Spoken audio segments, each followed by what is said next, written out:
So we're going to get started tonight. Thank you so much for being here on this rainy Pittsburgh evening. I am Nina Schaubach, Pittsburgh Program Coordinator for Pennsylvanians for Modern Courts, and I'm going to give you a brief introduction of our organization and our presenter tonight. Pennsylvanians for Modern Courts is a nonpartisan nonprofit that envisions a Pennsylvania judicial system in which everyone is assured impartiality, accessibility, and respect. For over 35 years, PMC has worked to educate all Pennsylvanians about the courts and how to navigate them with confidence. While we are not offering legal advice today, we hope this presentation is informative and educational to you all. On behalf of PMC, thank you so much for joining us tonight, and thank you to the Carnegie Public Library for hosting us and the Allegheny County Law Library for working with us. After the event is over, you'll be receiving a recording of this program as well as a questionnaire. Filling out the questionnaire helps us bring you more workshops like this one. For our presenter, we have Judge Hilary Wheatley, who was elected to her judgeship in 2021. As a lawyer, she focused on civil litigation, focusing on real estate and estate planning. She is a native of Columbus and has served as a faculty member for the Pennsylvania Bar Institute. We're delighted to have her, and I'll pass the microphone over. Hi, everybody. I'm Hilary Wheatley. And as Nina indicated during my introduction, I was elected in 2021 to a magisterial district court for a district serving Mountain. Prior to taking the bench, a lot of my litigation practice involved appearing in district courts. And so I have both the perspective of a litigant or an attorney representing litigants, and now sitting on the other side of the bench hearing and deciding cases. So I'm excited and was thrilled to be invited to participate and present this seminar tonight. So we'll start with the where do civil claims or small claims fit in slide. I don't have the page numbers, or I'd tell you what page number that is. It's the first one with the pyramid on it. There we go. All right, so the level of the court we'll be talking about tonight is the lowest on Pennsylvania's pyramid. Okay, so I understand we have the right slide seeable online, and we're just waiting for our TV screen in the presenting room to catch up. So what you're looking at is the pyramid framework for the courts in Pennsylvania. At the top, we have the Supreme Court. Then we have the intermediate appellate courts, which are Pennsylvania Commonwealth Court and Superior Courts. Then the next level below is the Court of Common Pleas. And the court that we're going to be talking about tonight is the magisterial district courts in Philadelphia County and Philadelphia County only. That court is called the Philadelphia Municipal Court. On the next slide, the difference between the Court of Common Pleas and the magisterial district courts is that the magisterial district court is the court of limited jurisdiction and not a court of record. And what that means is, one, there is not a guaranteed transcription of proceedings. We have limited authority to enter decisions and limited types of decisions that we can enter. And also all decisions of the magisterial district court are appealable to the Court of Common Pleas without having to state a legal basis for appeal. You can simply pay a filing fee to the Court of Common Pleas, and the decision entered in the magisterial district courts can be appealed to the Court of Common Pleas. One important note when it comes to the cases that magisterial district courts have jurisdiction over is that while some cases can be filed automatically and on first instance in the Court of Common Pleas, all landlord-tenant cases must start at the magisterial district court or the district court for where the real estate is located. That is a nuance of the Pennsylvania Rules of Civil Procedure. But otherwise, you are not required to start or file in district courts, but you do have the right to, and there are some benefits to that depending upon your claim and your familiarity with the court system. So we're going to talk about what you need to know before going to court, and we're going to cover some of the important terms that you may hear courts talk about. both when you're, calling an office to ask questions or when you're reading online about how to file cases. So the first important term to know is that if you are an injured party and you wish to file a suit, you may be called the claimant, or more often than not referred to as the plaintiff. You are the party who is making a claim to the court and seeking relief from the court, and alleging that you've been harmed by conduct of the person against whom you wish to bring a lawsuit. For civil cases in magisterial district courts, your claim or your request for relief must be money damages. Magisterial district courts do not have authority to order what we call specific performance or direct a party to do something other than pay money. And so if you have a claim where the thing you really want is a judge or a court or a jury to tell the defendant, the other side, to do something or to give you something that is not money, you do not have a cause of action that can be filed in the district courts. Instead, you would have to start at the Court of Common Pleas. But if your claim is for money, you can file in the magisterial district courts, provided that your request is for $12,000 or less. The person against whom a suit is filed in any court is the defendant. That's the person you are alleging is liable or responsible for the payment of the money you are seeking. The burden of proof is the term used to explain the threshold to win. You would be familiar with the reasonable doubt or proof beyond a reasonable doubt burden in criminal cases. And we say that that's like you are 99% sure that the defendant is guilty. If that's the case, and that 1% doubt is a reasonable one, the Commonwealth or the district attorney has met their burden. In civil cases, it's preponderance of the evidence. And the way I describe that is if you've got a scale, all you have to do is tip it ever so slightly in your favor to have met the burden of proof in a civil cause of action. Moving on to the next slide for additional terms. Again, amount in controversy is similar to and relates to money damages. The amount in controversy is your legal claim. You hired a contractor for $5,000 and the contractor didn't do any work and you want your $5,000 back. The amount in controversy in that case is $5,000. It's important to know and to be certain about what your amount in controversy is in your case, because if it is over $12,000, even by a penny, the magisterial district courts, small claims courts, do not have jurisdiction for those cases, and you would be required to file immediately in the Court of Common Pleas. But so long as it's $12,000 or less, you can file in the magisterial district courts. Most often, civil claims or small claims in district courts are filed on the basis of a breach of contract claim, whether it's a written contract between a homeowner and a contractor, or between an insurance company and an insured, or neighbors entered into a contract about something, or just a verbal agreement.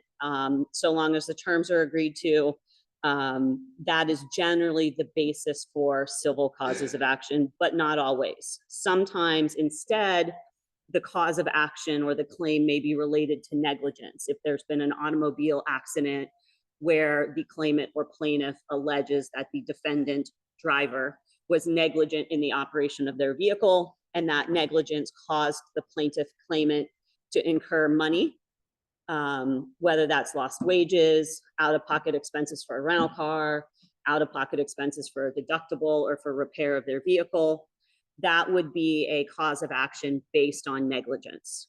And in order to prove negligence, there's a four-part test, but one of the important things to be able to prove is that the defendant who you are claiming was negligent breached their duty of reasonable care in operation of their vehicle.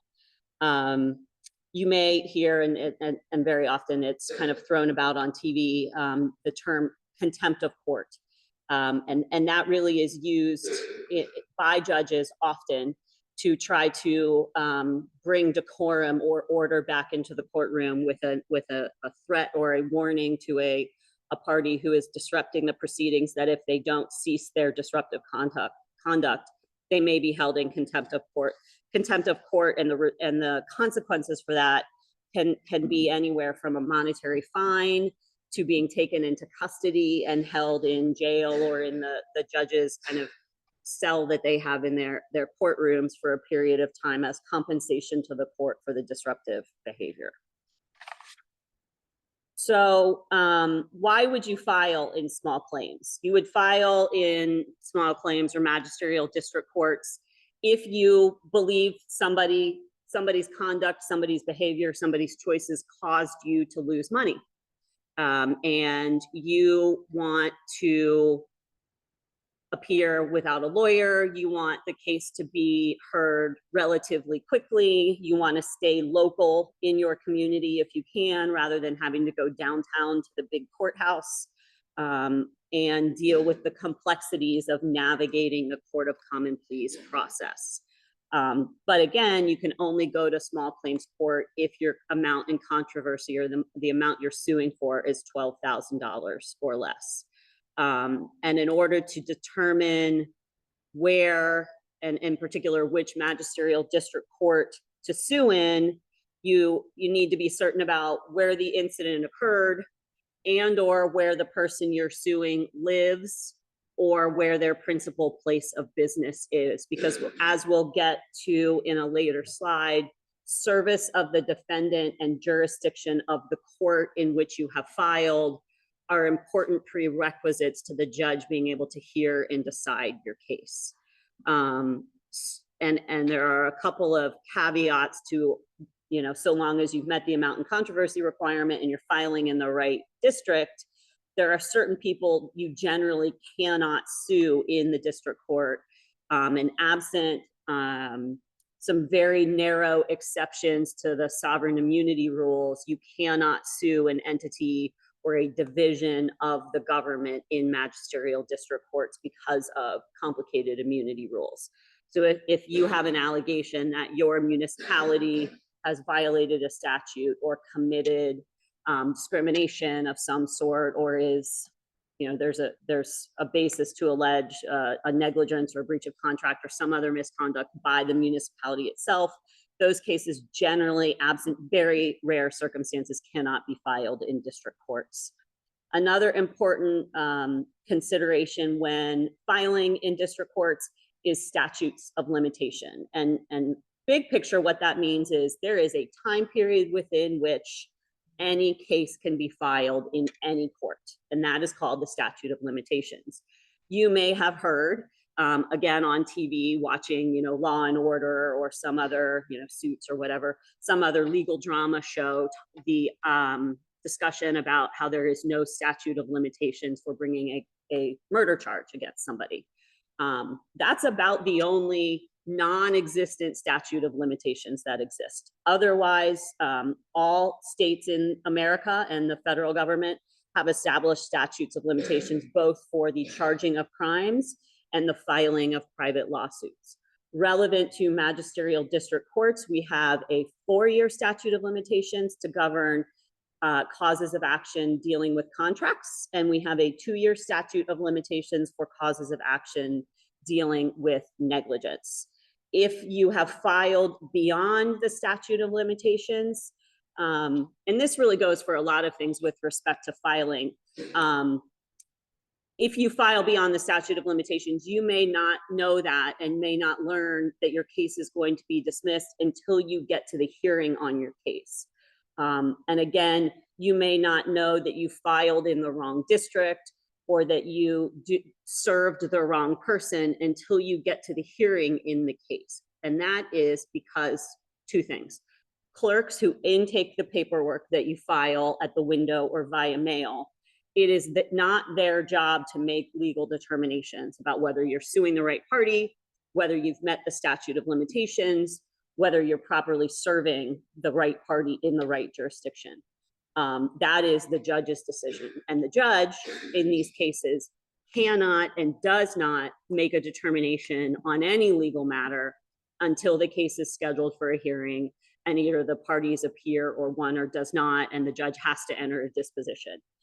So statute of limitations issues may not be addressed, and similar to sovereign immunity arguments by a Commonwealth entity would not be addressed until the hearing. So it is important to review the rules regarding service and jurisdiction and venue and statute of limitations before filing, so that when you get to the hearing, you're really getting a hearing on the merits and not learning at the hearing after you've paid the filing fee and gone to the trouble of serving the complaint that you filed in the wrong place, or you sued the wrong party, or that you sued too late.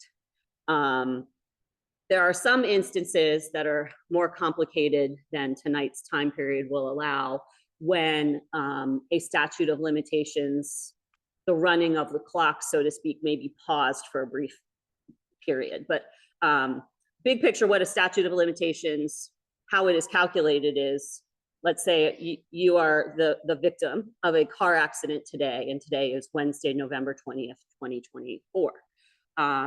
You have 4 years from today to bring a contract action on the car accident, if there might be one. You have 2 years from today to bring a negligence claim. But let's say you hire a contractor to renovate your kitchen, and 4 years from now, you learn, because you took a wall out, or you were replacing a socket in the wall, or you're replacing an appliance, that the contractor did something they weren't supposed to do, or didn't do something that they told you they did. That's a situation where, on careful evaluation, the statute of limitations may be told by your not knowing that you had a cause of action.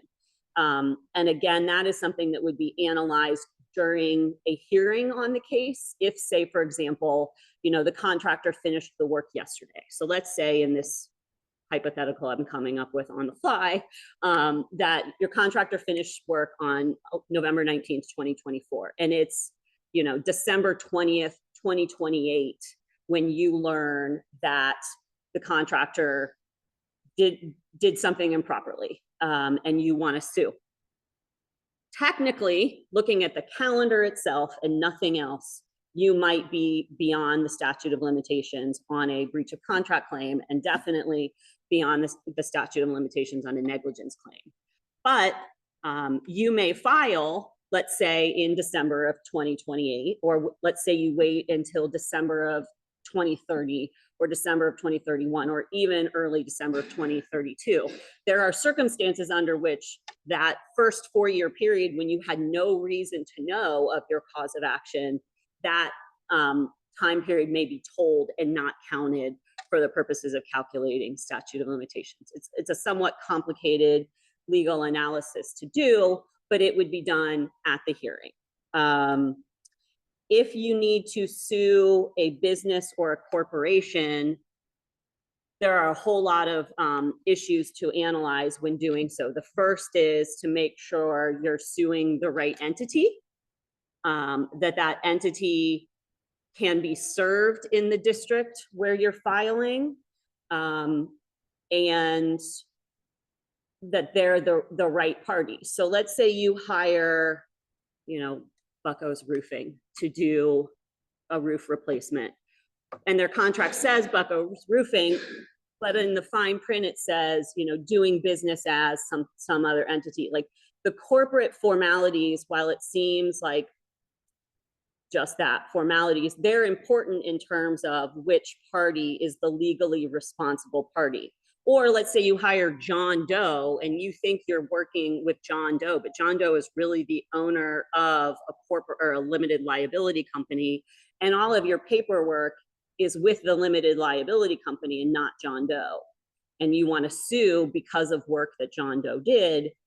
The liable party is likely, and the party that should be sued is actually the limited liability company and not the individual John Doe. So in those instances, it's really important to go through the paperwork with a fine-tooth comb and make sure you're bringing suit against the right party, so that when you get to a hearing, there's not some dismissal on the technicality of you having sued the wrong party or in the wrong jurisdiction.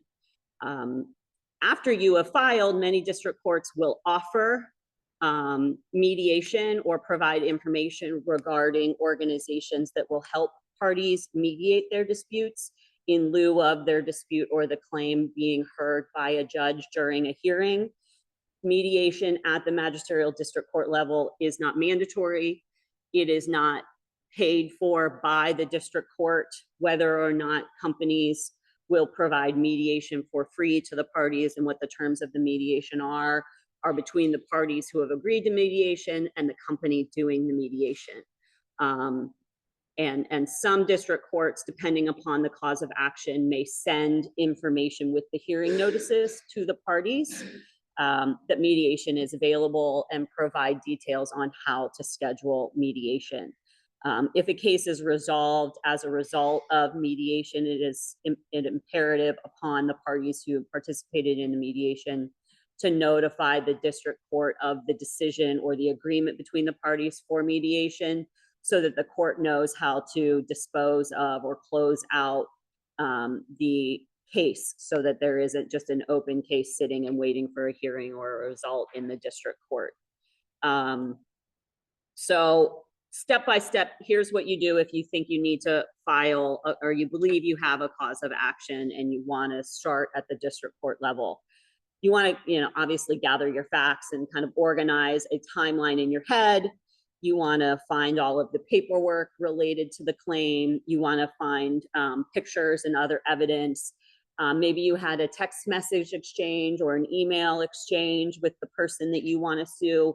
You're going to want to print all of that out. And all of that, you're not necessarily going to print out for the purposes of turning over to the court when you file initially, but so that, one, you organize your thoughts and the claim you're going to make when you file.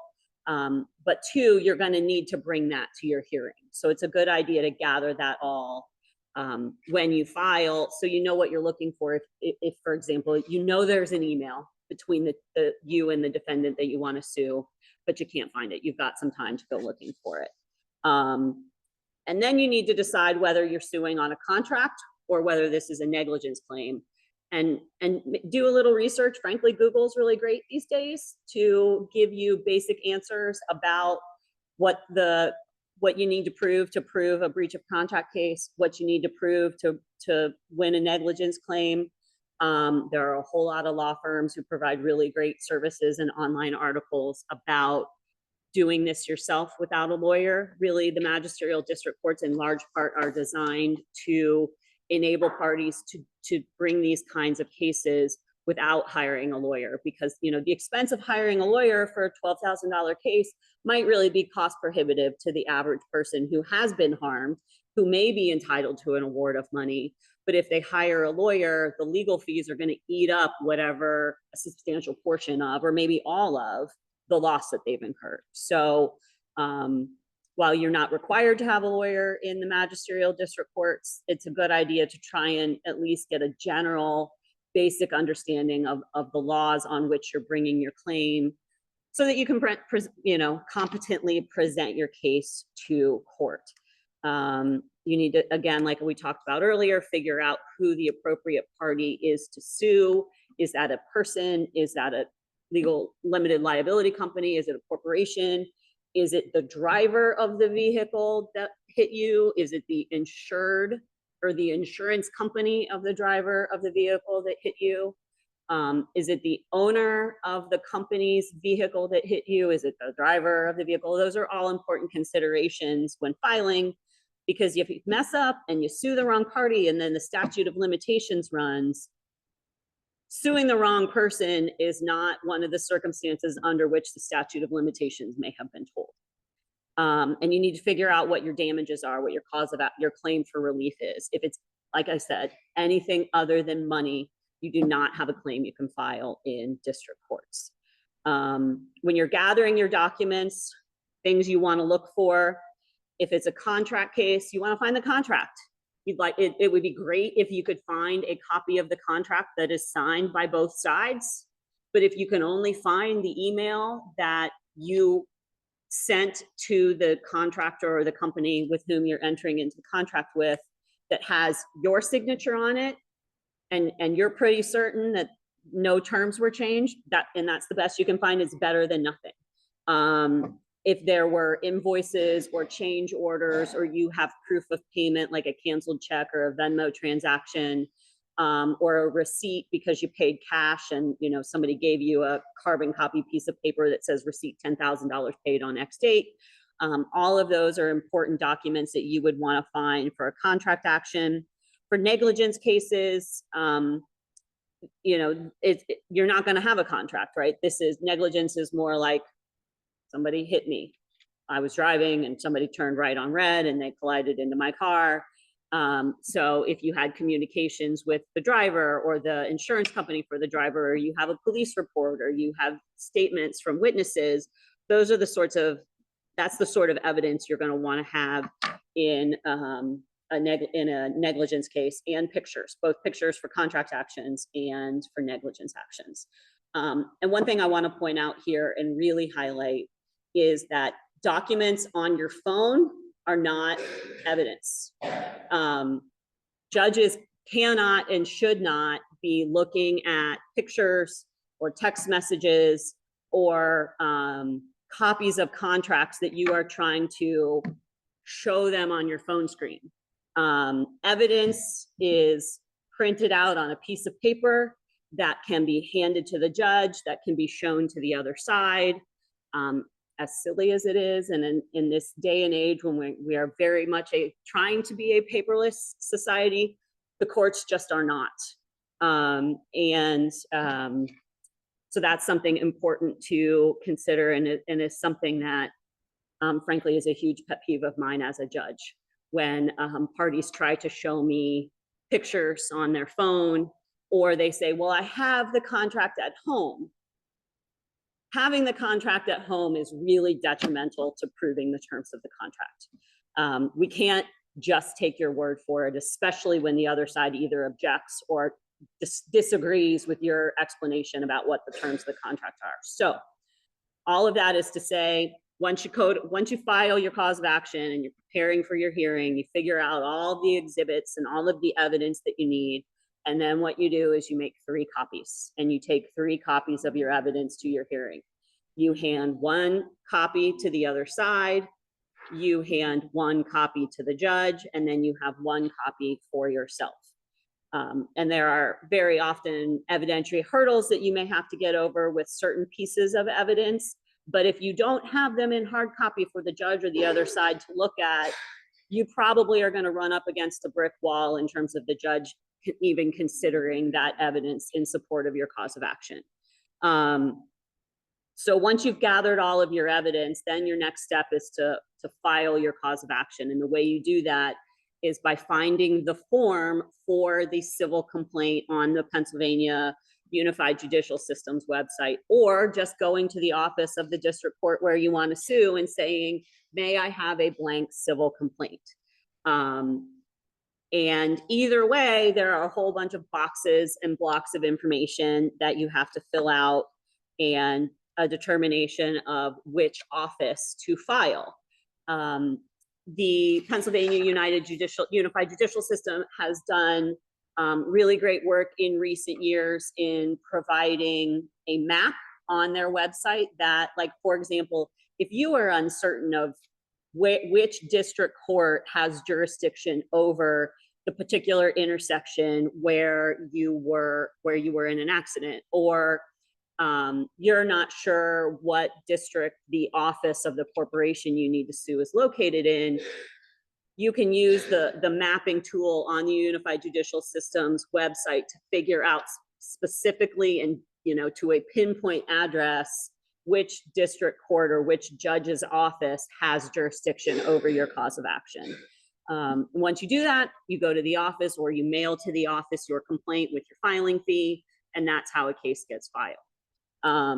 A couple of important considerations when you are looking at the actual complaint form is it is important that you do a couple of things. You provide your full name and address and telephone number so that the court staff can contact you in the event of additional filing fees, an inability to get service or a question or a problem about your submission.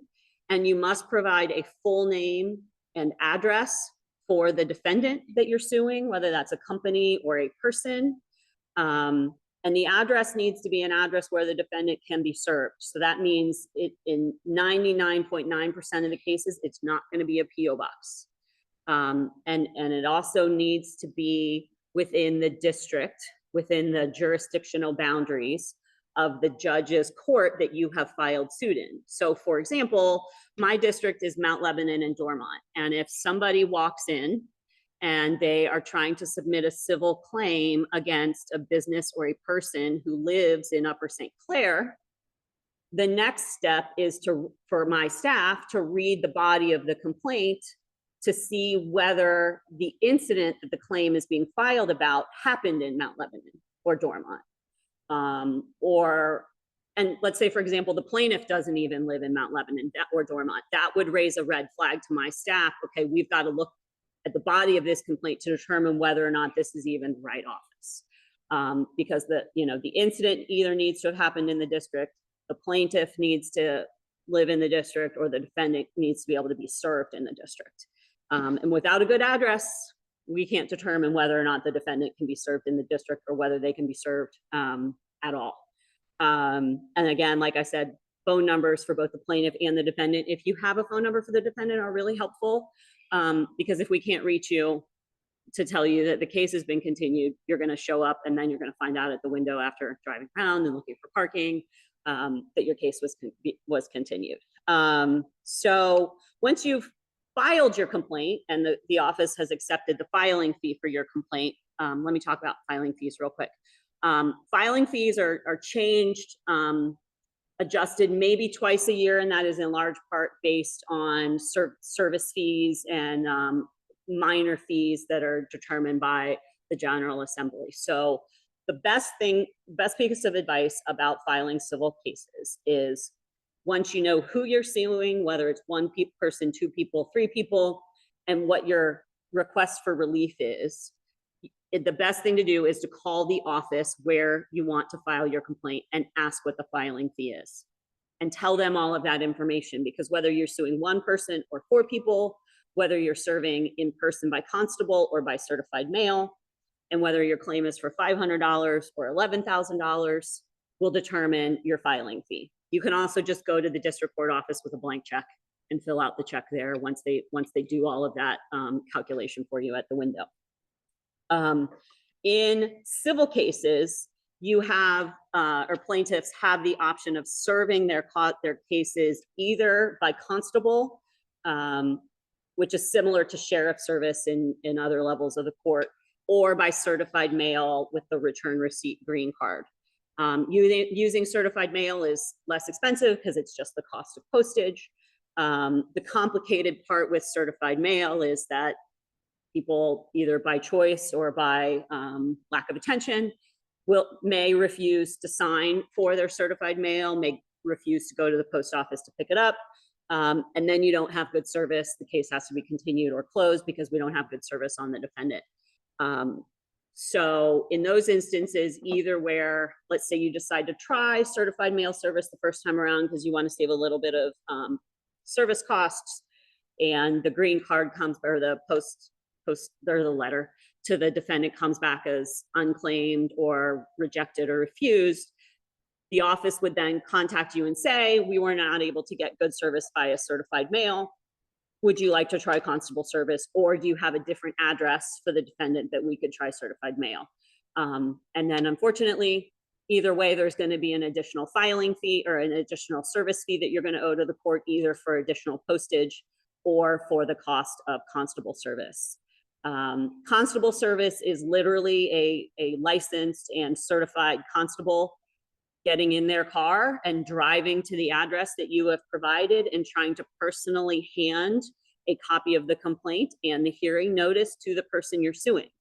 And there are some rules about whether it has to be handed directly to the person or whether it can be handed to an adult at the person's primary home, or to somebody in another adult in charge of, say, where the person works. If you know, for example, that the person always works at the Carnegie Library from 8 to 4, Monday through Friday. You might try to serve them at the library by handing to the manager on duty that night. Know whether or not the manager of the Carnegie Library is authorized to accept service, but you can try. And alternatively, there are instances where the constable can, if they are certain they are at the right place, post service by literally like taping it to the front door. Most of the time that's relevant to landlord-tenant cases, but there are some circumstances in which posting can be considered good service for civil cases. If there has not been service, the court cannot have a hearing or enter a judgment on your case. You have a couple of options, like I said, about trying alternate methods for service. But if there is not service, there cannot be a judgment entered against the defendant unless and until there's good service. And the burden of providing the address for good service is on the plaintiff. Very often, people call our office, and I assume other offices, and mistakenly assume that it is the court staff's job to help them find a good address for service. And that is not what our job is. Our job is to take the paperwork that you have handed us and to serve at the address you've provided us. We are not authorized to do address searches or research for you. So the burden is on you as the claimant to provide a good address for service. And until you do that, there cannot be a hearing. Now, alternatively, let's say you're sued. You're the defendant and you either sign a green card and you open an envelope from a district court office and there's a copy of a complaint and a hearing notice, or you find a posting on your door. What do you do in that instance? My biggest piece of advice is don't ignore it. Ignoring it's not going to make it go away because you have now been served. If you've signed the green card, there is now good service. So your failure to show up at the hearing that you're getting the notice of isn't going to prevent a judgment from being entered against you. So ignoring it is the worst thing you can do. The first thing you do is you read every single piece of paper in the envelope that was mailed to you. In civil cases, what that's going to include are at least the following: a copy of the complaint that was filed against you. If upon the filing, the plaintiff provided exhibits or continuation pages, those should be mailed to you as well.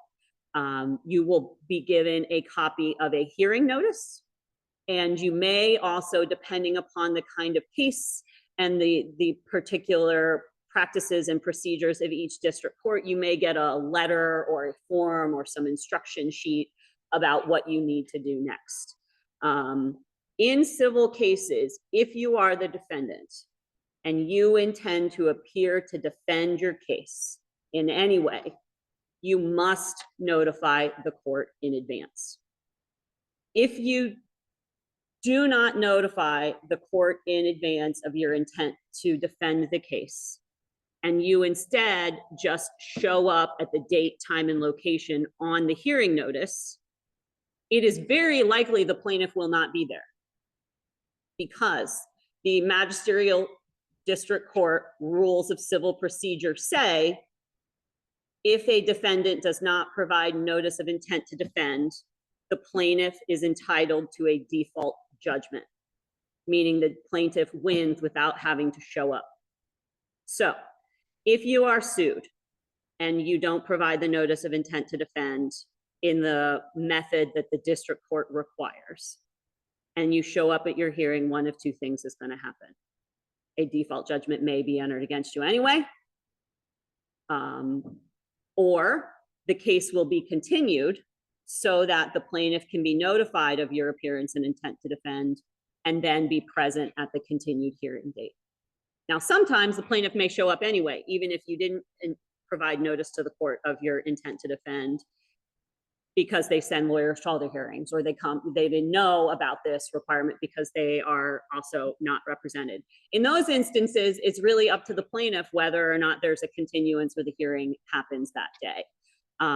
But I want to reiterate that it is imperative as a defendant that if you intend to show up, you notify the court in advance. And it says it on your hearing notice. If you intend to defend this case, you must notify the court in advance. Some courts require that in writing. Some may still require a fax, but each office is different in terms of what they require. Some will accept a phone call. Some will accept an email. But you've got to at least call the office and say, I intend to appear. What do I need to do? If you don't, you run the risk of a default judgment being entered against you. If you have a defense and you want to show up, all of my prior points about evidence hold to you as well. If you have communications or photos or contracts or anything else that you want to show the judge to say, hey, I don't owe this plaintiff the $10,000 they're trying to sue me for, and here's why, you need to bring that paperwork in hard copy to hand to the judge and to hand to the other side. And again, if you try to show it to the judge on your phone, or you say, oh, well, I left it at home and I can bring it next time, there is no next time. It's important that you come to court with all of your documents. And so you show up at the hearing, and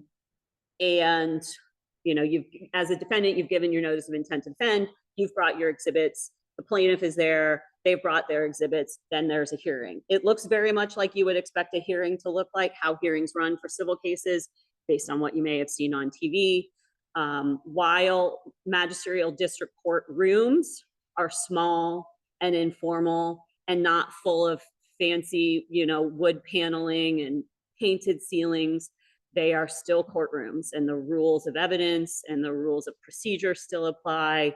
Decorum rules are still in place. So it's really important that though it seems informal and casual, that you still treat it like a court proceeding. You address the judge as judge or your honor. You ask before you approach their bench to hand them documents. You try not to interrupt the other side. I know that in contentious cases, it's really easy to want to interrupt and say, no, judge, that's not right. But you'll be given your turn to speak, and interrupting just creates more tension than already exists. And generally the way civil cases go is as follows. If it's the plaintiff's case, when the plaintiff files a lawsuit, it's the plaintiff's case. In my courtroom, I handle civil cases this way. I give the plaintiff an opportunity to do a very brief opening statement explaining to me what happened to make them file suit. That is not an opportunity to testify. That's not an opportunity to start trying to hand me exhibits. That's just like a, judge, I was driving my car down Forbes Avenue on November 20th, and defendant was driving his car on Forbes, and he turned left in front of me and hit me. And my car was damaged and he hasn't paid for it. And I'm trying to sue him for the money that I had to pay. And then I'm going to give the defendant the same courtesy of an opportunity to do a brief opening statement saying, judge, that wasn't me. Or judge, I had the green light. And in fact, the plaintiff turned left on red in front of me. And then we get into testimony and exhibits and hearing. And because the plaintiff has a burden of proof, the plaintiff goes first. The plaintiff calls witnesses or testifies themselves and offers exhibits. And then the defendant has the opportunity to cross-examine the plaintiff or the plaintiff's witnesses on the testimony and evidence they provided. And then the defendant gets that turn as well. Civil case hearings can be as quick as 10 or 15 minutes or as long as 2 or 3 hours, depending upon the cause of action and whether lawyers are involved and whether there's cross claims amongst the parties and multiple witnesses. The one piece of advice about that I can give is that judges and courts schedule their cases very carefully with consideration for the other cases that need to be heard that day, the other types of cases that need to be heard that day, and the fact that the office closes at 4 p.m. and the staff, except in very rare circumstances, do not get paid overtime. So the day needs to end by 4 o'clock. So if you anticipate that your hearing is going to take maybe more than 30 minutes, give the court the courtesy of that notice so that they can schedule it accordingly. And that may mean that the hearing needs to be continued, but better continue it so that you've been given ample allocation for a full hearing of your case than running up against the end of the day or dozens of people in the waiting room waiting for their cases to be heard too. Because when that happens, the judge then gets distracted by all of the activity in the waiting room and the like internal guilt that some of us may feel about keeping a bunch of people waiting. You know, rarely do cases take more than 15, 20, 30 minutes because, you know, they're smaller claims and they're not complicated legal issues, but sometimes they do. And if you know that in advance, if you're putting your exhibits together and there are 25 pictures that you need the judge to see, and you will not feel like your case has been fully heard until you hand the judge 25 pictures and talk about what's in every single one of them. Give the court the heads up that your case is going to take a while. So we talked a little bit about this already, and I'm not sure what slide we're on here. But if I'm looking at the page that my page is what claimant may bring to a hearing. We may have already covered that. But again, we talked a little bit about this already. Nothing on your phone is helpful. Some judges may look at your phone, but I would tell you, you are never going to be admonished for bringing copies of exhibits. It's always going to be easier to present your case if you bring your paperwork in hard copy. You're going to bring your contracts, your photographs, your invoices, your receipts, printouts of your text messages, printouts of your email chains, photos that you took.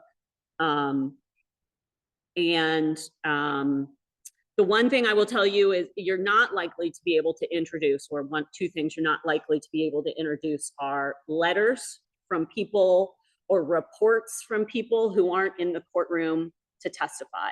And that's because of the very complicated and overly broad hearsay rule that basically says statements made by people out of court who aren't in court to make those statements again are hearsay, and in very limited circumstances, that only in very limited circumstances may those letters or reports or out of court statements be admitted. And so, for example, if you're suing a contractor on the basis of negligent work or breach of contract, and you have a report from an inspector who came in and has opined that the contractor you're suing did X, Y, and Z wrong, you really should bring the author of the report to testify in the hearing, rather than run the risk of your report being deemed inadmissible because it is hearsay. Some judges will let it in and relax the rules of evidence, but that's a risk not worth taking if you can bring the author of the report or author of the letter in to testify. And if making copies that are legible and readable and easily identifiable is helpful for all of the judges and for everybody in the courtroom. And this also goes for the defendant. Both sides of the case, if you have evidence you're going to want the court to consider, you got to bring the paperwork with you. Contracts, text messages, email chains, etc.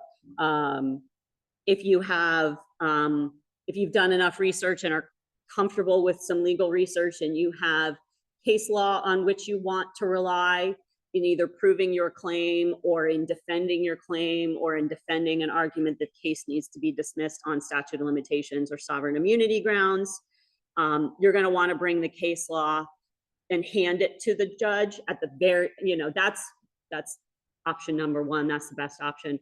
Option number two is at least to tell the judge what the case citation is, so that he or she can then go find it and read the case for themselves to determine whether or not the case that you're trying to rely on actually applies to the case that they need to make a decision about. We talked already about rules in the courtroom. I think that beyond the pet peeve I talked about earlier with the trying to show me evidence on the phone, the thing that I get most frustrated about is the treating of the courtroom not like a courtroom. And again, I understand that our courtrooms do not look like courtrooms. That's because we're dealing with a governmental budget, and there are bigger priorities than what our courtrooms look like, as they should be. But it is still a courtroom, and you still are dealing with a judge and the law and procedures and rules that apply. And so you've got to treat it like a courtroom and give it the honor and the respect that the proceeding deserves. Again, don't interrupt people. You will be given a chance to speak. And we talked already about addressing the judge as your honor or judge and asking to approach before you try to walk up to their bench and hand you documents. Depending on the courtroom, there may be courtroom security, a constable or other armed security officer. And if you try to walk up to the judge's bench without having been granted permission, that's going to raise the hackles of the courtroom security at the very least. So just be cognizant of those rules of procedure and decorum in the courtroom. In the hearing, generally speaking, for civil cases, this is who's going to be in the room: the judge, maybe courtroom security, the plaintiff's lawyer, if the plaintiff brings a lawyer, and any witnesses or moral support that they want to bring. The defendant's lawyer, their witnesses, and any moral support they want to bring. All proceedings in magisterial district courts are open to the public with the exception of proceedings involving juveniles. So that may mean that a member of the public is there. And in a lot of offices, mine included, my civil proceedings happen not necessarily concurrently, but sometimes overlap with cases that we have scheduled for police officers who have filed traffic citations or non-traffic summary criminal offenses just based on duty schedule. And a lot of courtrooms, you will find that while you're sitting at the participant tables presenting cases, there may be police officers in the back row of seats or coming in and out of the courtroom as they check in or go to talk to drivers. So just know that it's not likely that you're going to be offered privacy during your hearing. This is a public proceeding. Anybody can watch, and it is very rare that we clear our courtrooms unless a minor or some very sensitive set of facts is being considered. So the hearing will take place. Very infrequently do judges issue a decision from the bench on civil cases. Sometimes they do. I don't often, but I do in circumstances where I feel like an explanation is needed. The one thing, and we talked at the very front end about this, the one thing about magisterial district court judgments and district courts is that we are not a court of record, which means we don't issue opinions. We issue a judgment form that is like a single piece of paper that says plaintiff versus defendant, and a judgment for this was entered against you. So I don't have the opportunity to explain my reasoning to the parties when I rule for the plaintiff or the defendant in any case, whether it's a traffic case or a criminal case or a landlord-tenant case. And so if I feel like some sort of explanation is necessary, I may talk about it at the end of the hearing. It may not make either side any happier with my ruling, but I want them to understand, like, I heard what you had to say, like, I gave you an opportunity to be heard, but I'm ruling for the defendant, and here's why. You can still appeal. You have the right to appeal. But otherwise, you're just going to get a judgment sheet in the mail that says judgment was entered on X date, and you have 30 days to appeal. And then you get that judgment, and you have 30 days to appeal. Either side, for any reason, you can decide you didn't like the color lipstick I was wearing and decide to appeal for that reason. You don't have to tell the clerk of court or the prothonotaria's office why you're filing the appeal. You can think I made a wrong decision on the law or that my math was wrong. Again, as long as you pay the filing fee in the Court of Common Pleas to appeal within 30 days, you have appealed the judgment, and all further proceedings in that case then proceed in the Court of Common Pleas. If no judgment is filed within 30 days of the date it was entered, it becomes a final non-appealable judgment. And if you were the plaintiff and you sued for money and you won money, you can then try and use the court's execution procedures or collection procedures to get your money that you were awarded. There are multiple ways to try and recover the money you were awarded. It becomes complicated and is often the time you may want to consult with a lawyer about your rights. And it may be worth paying a lawyer to help you with that step of the process, because timing and what you're entitled to collect and what you're entitled to garnish or to levy, and what exclusions and exemptions there are is a delicate process.